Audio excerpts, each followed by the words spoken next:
Hey there guys, it's Elaine. Welcome to my video. And of course you know me, Lens Capper 1, Chief Content Creator and CEO of Lens Cap Productions. Now the subject of today's video is Jemad, who is the third in the series of portraits that I'm doing of original characters from my book, The Enslaved, which is currently available on Amazon. Now, The Enslaved is about two races living on a planet, the Padira who serve and the Thayer who rule them. And what happens when one of the most respected members of the ruling class gets up and says, hey, guess what? You know how we've been saying we rule because we're living gods and all that? Well, that's not true. And we really need to cut this stuff out. And of course, the figurative shitstorm that follows. Anyway, Jemad's part in this story starts after Nouria and Chathin, for those who've been keeping up with the videos. If not, I will leave links to those earlier videos in the description below. As Nouria and Chathin are the ones who started the situation, 35,000 years later, Jemad is now leading the Thayer in their rule of the planet. However, at the time when we meet him in chapter 1 of the book, he's dying. And his death serves as the originating inciting incident, because his death ends up putting his daughter in that position of authority. And while he's made sure that she's been trained and she is capable of doing the job in regards to just having all the theoretical knowledge, the thing is she's not really sure if she wants the job or if she's quite ready for it. And neither is the Theron Council. However, this is the way things are done. Unless some other member of the family can challenge them or the girl herself abdicates, well, she's kind of stuck with the job and they're stuck with her. Which brings us to the second thing that Jemad's death brings about, which is Oskal the Elder, his oldest living friend, takes this opportunity to get up and start that shitstorm I talked about. He's the one who gets up during Jahan's first meeting as an Asgil and says, hey, guess what? You know that whole thing about us being gods and we rule and have absolute authority because of this? Well, that's all a lie and we really shouldn't be doing this. So maybe we need to change that, which of course, as I said earlier, starts that figurative shitstorm, which is not fun. Now, about creating Jemad himself, he was an interesting character because at the point in which we meet him and basically hear his own thoughts about things, it's a very small part of chapter 1. It's just the very beginning of it. He's dying. So we meet him and himself in regards to at the end of his life. And what else we learn about Jemad comes in through memories and perceptions of other characters, how Jahan perceived him, how the other Thayer, including Oskal the Elder, have perceived him, and the way he managed things and how they look at her based on his on the way he behaved. And that was kind of he was a hard character to really work on, because unlike the other characters, he isn't active in the book. There is a part after the first chapter where we do see and hear from him again, but it's not the way you think. And no, I'm not giving you any spoilers. Hey, you want to see what happens in the book? Go to Amazon.com and buy a copy. It's $2.99 for Kindle and $12.99 if you want that paperback. Anyway, though, he was it was a little hard trying to really get a feel for his character. I will say his was the one character that I had the most trouble creating, because it wasn't a direct. It was having to come at the character from a different angle. But while that made it a little more difficult to do, it also made it more challenging. And for me, I kind of like that. It made him fun in order to write, because it was that sense of challenge of, oh, can I do this? Is it possible of trying to create this character when, oh, wait, hello, I don't even know if, you know, this is going to be a character that's going to make sense to people. So that was, at least for me, that was fun. Someone else might look at that and go, girl, you kind of nuts. You know that? You really shouldn't do this. But hey, that's me. I can't talk for other people or about how other people do this. What I'm going to talk about, in fact, not only just in this video, but in other videos from point on, is my process. And understand, my process is my process. The way I approach things is a lot differently. I'm 58. I'm a lot older than a lot of the other writers that are here. Primarily, say, Jenna Moreci, who's a writer I really love. I love her videos. In fact, if you want to get an idea of someone who will tell you very clearly in regards to memes and tropes and things, especially if you're a new writer, she's somebody you should follow, because Jenna will really lay it out there for you.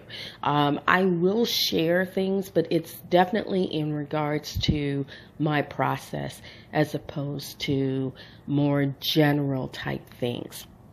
Because, like I said, I come at it a little differently. I started writing in my teens, and then I stopped, you know, and it was mainly short stories and a lot of crappy poetry, and then I stopped, and then went back to it, and then in my 30s, I started working on screenplays and got accepted into the American Film Institute. And now, most of my writing, if I'm not doing it in the short story version, usually starts out as a screenplay. And then after I've laid out the dialogue and the action, I sit down and decide what other form that it'll work in. So that's my writing process. Speaking of processes, I also want to talk a bit about my artwork process, which for me starts with, at least it starts with a sketch. I sit down and I do a traditional pencil sketch, and it's either a very rough sketch that I might then refine a bit, and then it usually gets scanned in.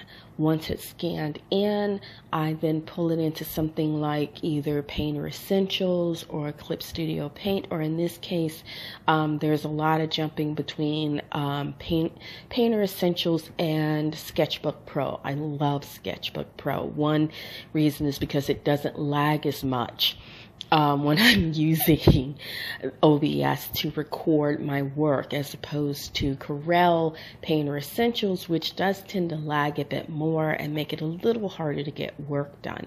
But as you've seen in the beginning here, what I've done is I've scanned it in.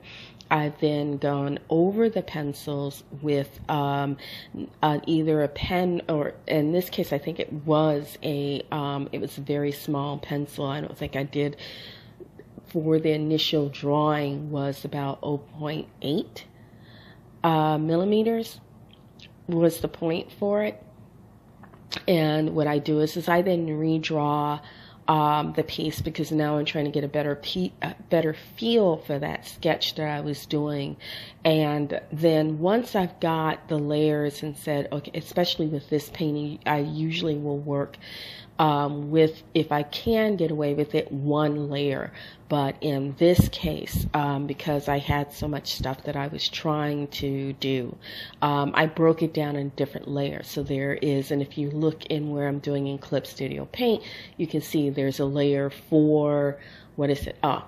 There is a layer for the scene that's outside of his window.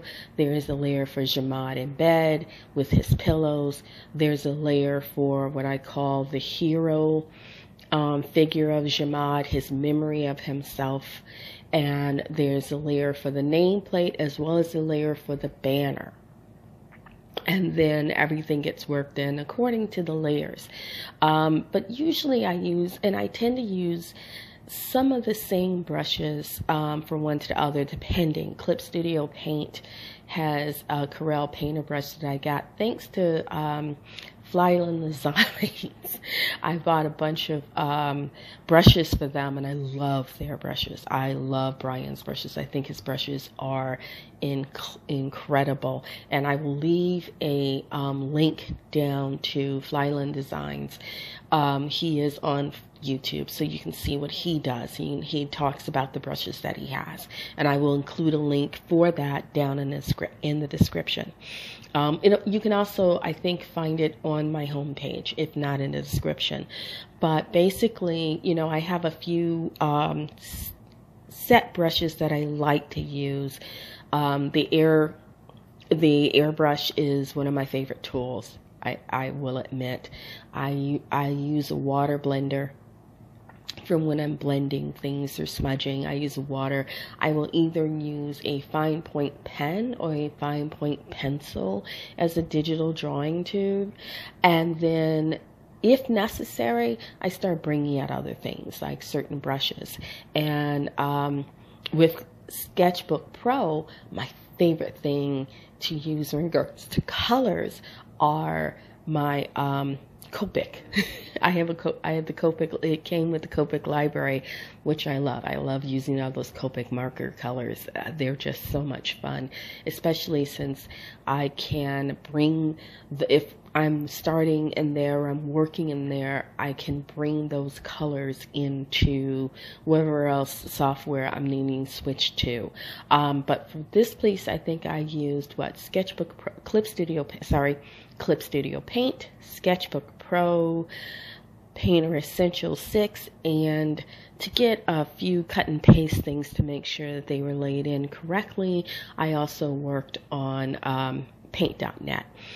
But that's all I'm going to talk about the process for now. If you want to know more about the way I do a piece in regards to nitty-gritty little things, leave a comment.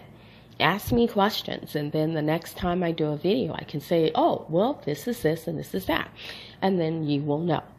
Now, yes, I have a list of what I'm talking about here, because otherwise I will ramble on and get lost or not remember exactly what to say.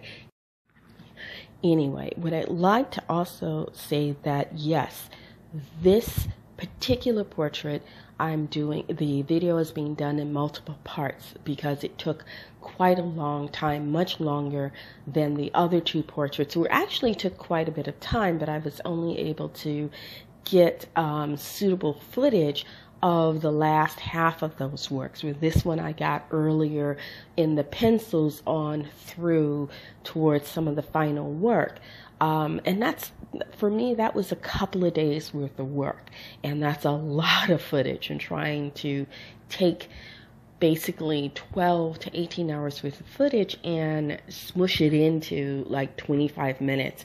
For me, is really hard. My rig is not that powerful, and as a result, I can only do so much. So yes, this is part 1, and then we will also have part 2. So this is taking us from the pencils to the flats with some of the shading, and then the second part will take into the later part of the drawing. So we'll get more of the shading and doing the framework and all of that, as well as laying in the name, But along with that, I also wanted to talk about C2E2, because my last video I mentioned I was going to C2E2. That was 2 weeks before.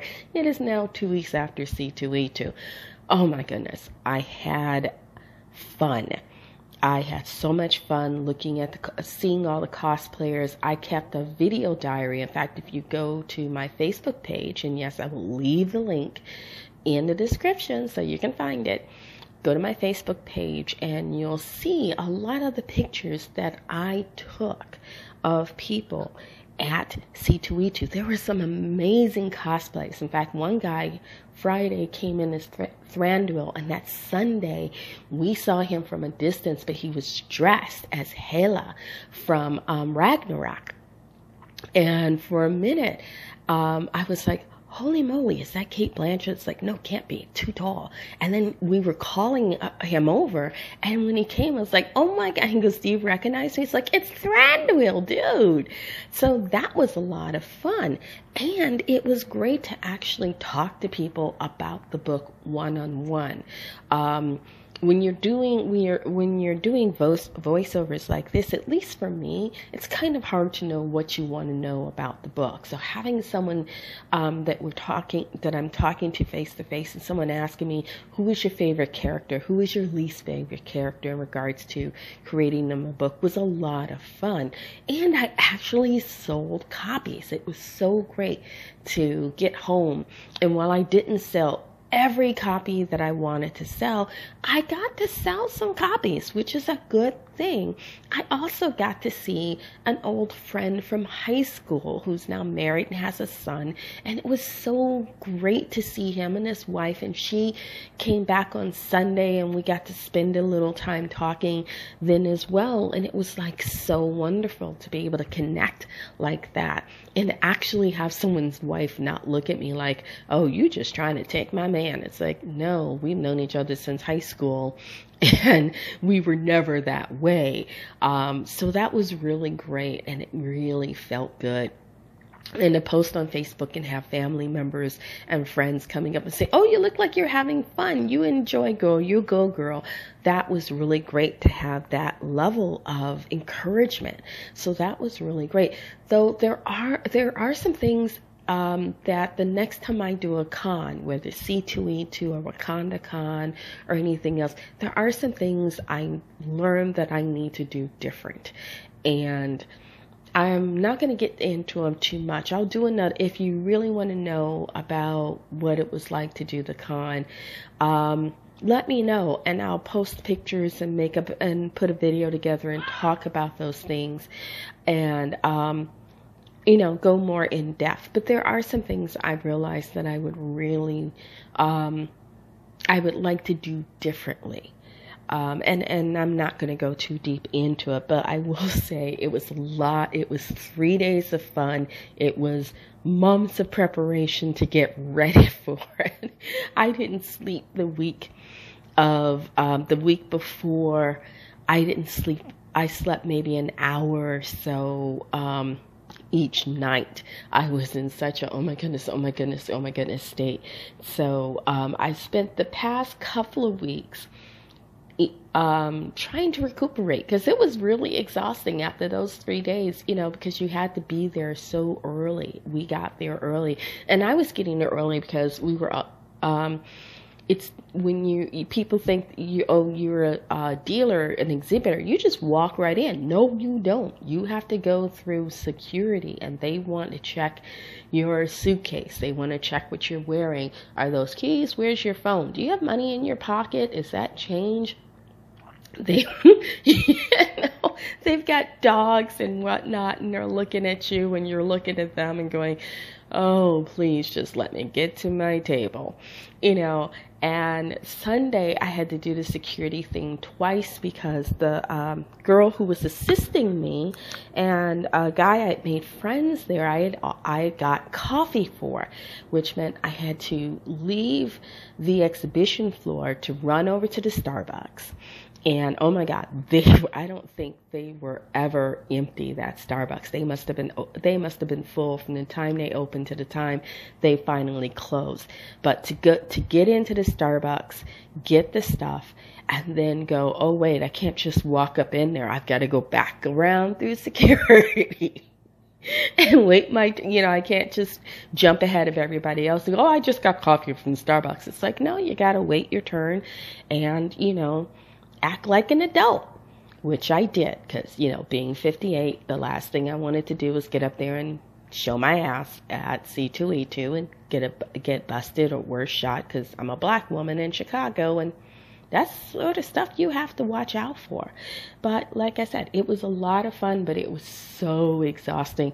By the time I finally got home, on Sunday, all I wanted to do was crawl into bed and not speak to anybody for about 72 hours, which I didn't get to do, unfortunately.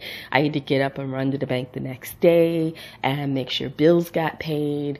And, you know, because no matter what you do in life, you still have your life to deal with. And I have, you know, my youngest son is autistic.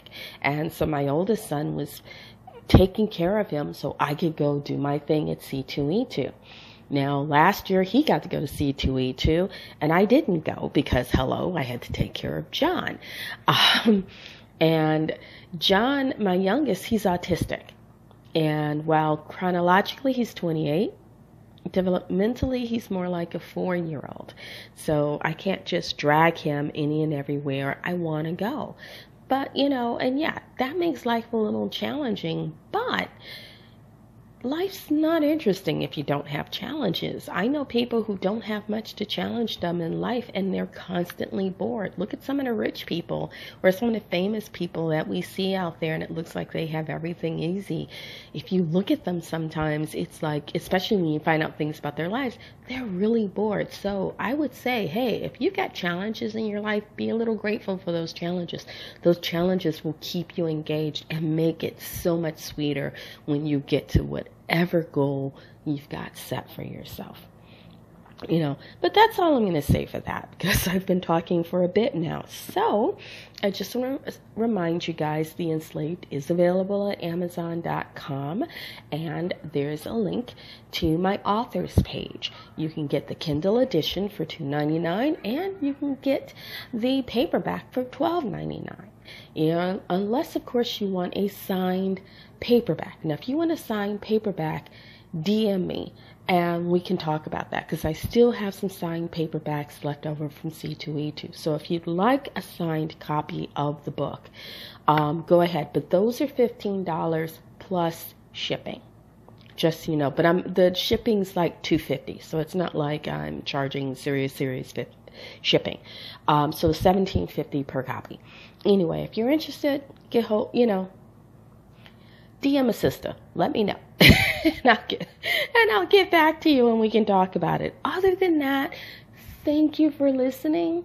Thank you for watching this video. Thank you for watching the other 2 videos. I so appreciate it. And if you like it, click that bell. And if you love it, as the sorry girls say, if you love it, sub it, baby. And, you know, hit that bell. Click the like, hit the bell so the next time I've got a video coming out, and hopefully it'll be sooner because I have no conventions on the horizon as far as I'm aware. So they'll be coming out soon. They'll be coming out more regularly. And I have what I hope is some great things planned. You know, but for this time, I'm going to say thank you for listening to me ramble and whatnot. And my girl sister from another planet, you know, fare thee well, girl. I'm watching your stuff and enjoying you and loving you to death. And I'm loving all you guys too.